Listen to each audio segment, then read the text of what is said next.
You are listening to Preston's Poetry Podcast.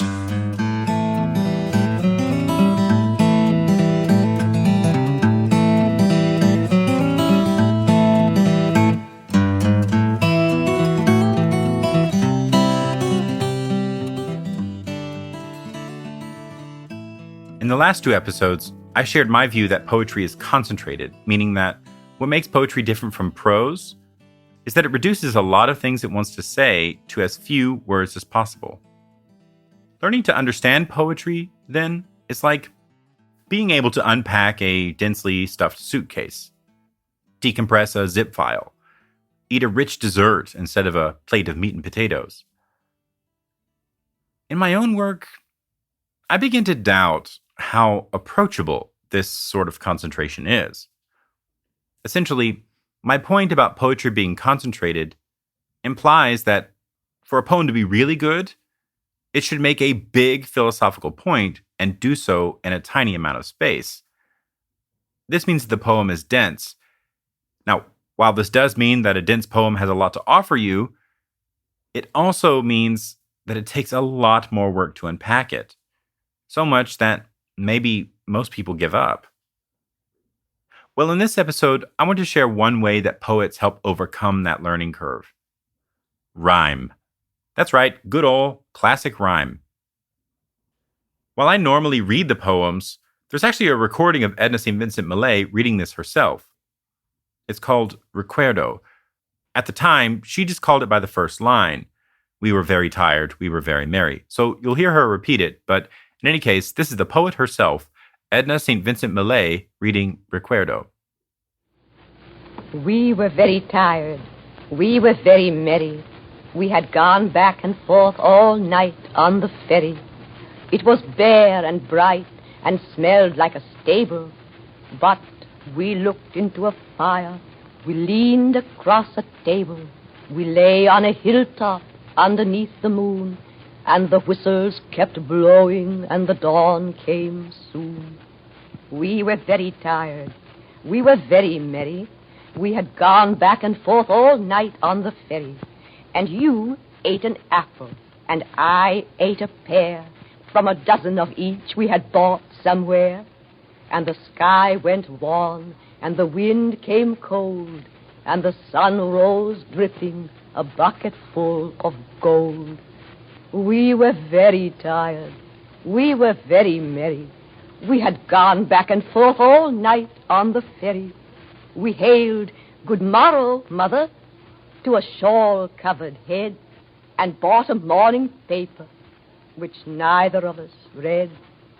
And she wept, "God bless you," for the apples and pears.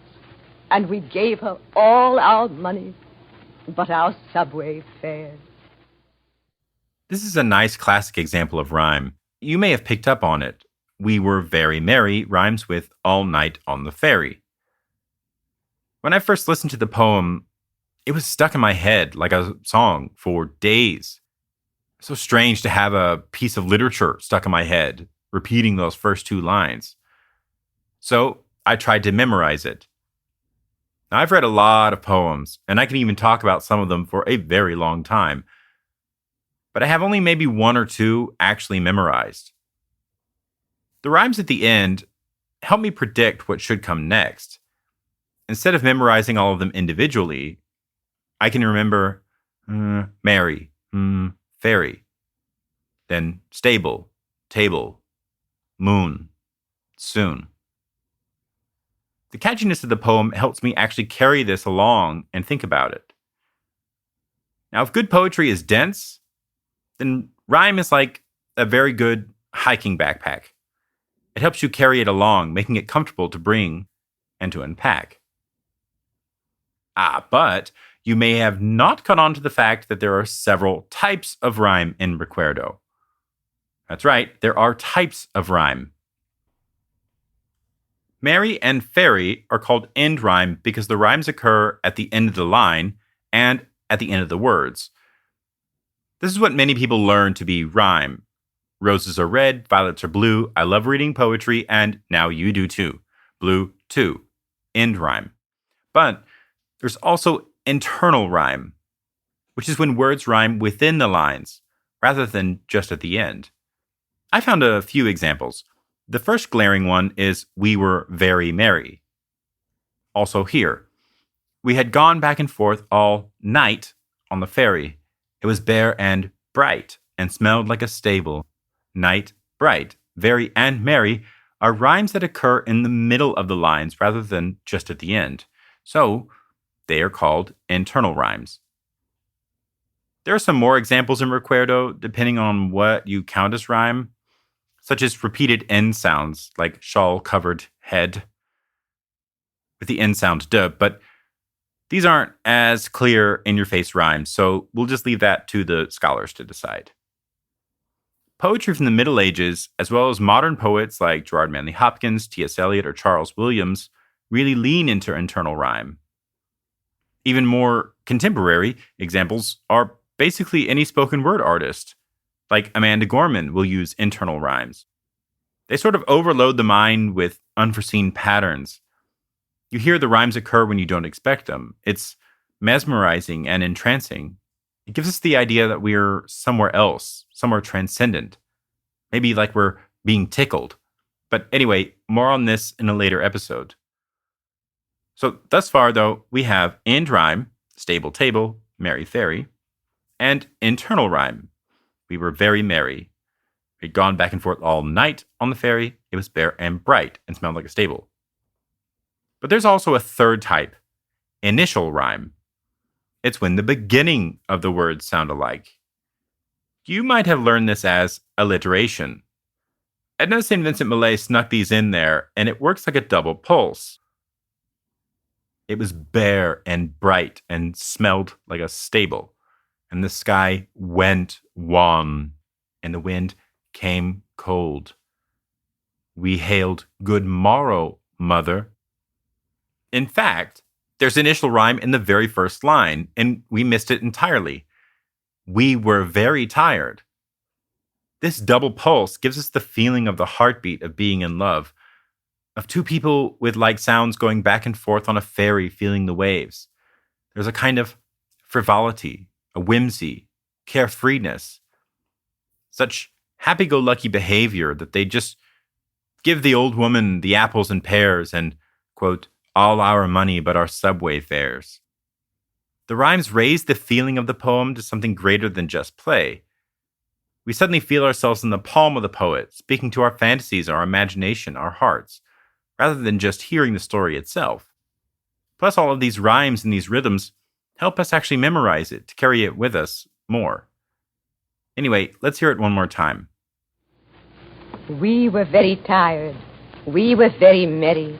We had gone back and forth all night on the ferry. It was bare and bright and smelled like a stable. But we looked into a fire. We leaned across a table. We lay on a hilltop underneath the moon, and the whistles kept blowing, and the dawn came soon. We were very tired. We were very merry. We had gone back and forth all night on the ferry. And you ate an apple, and I ate a pear, from a dozen of each we had bought somewhere. And the sky went wan, and the wind came cold, and the sun rose dripping, a bucket full of gold. We were very tired. We were very merry. We had gone back and forth all night on the ferry. We hailed, good morrow, mother, to a shawl-covered head, and bought a morning paper, which neither of us read. And she wept, God bless you, for the apples and pears. And we gave her all our money, but our subway fares.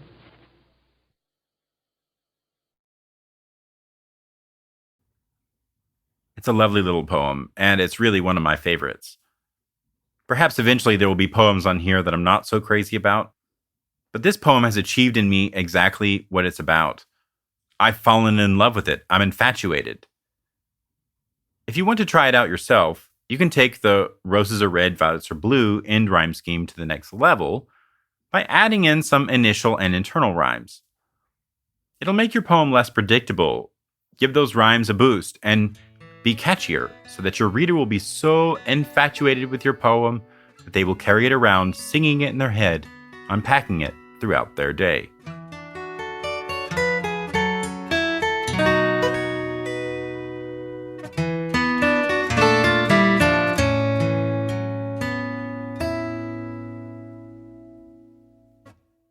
Hey y'all, Preston here. Thanks for tuning in. My favorite lines of today's poem were, "And the sun rose dripping a bucketful of gold." Tell me yours or ask me stuff on Preston's Poetry Podcast Instagram or Facebook page, or via the website, prestonspoetrypodcast.com. We'll see y'all.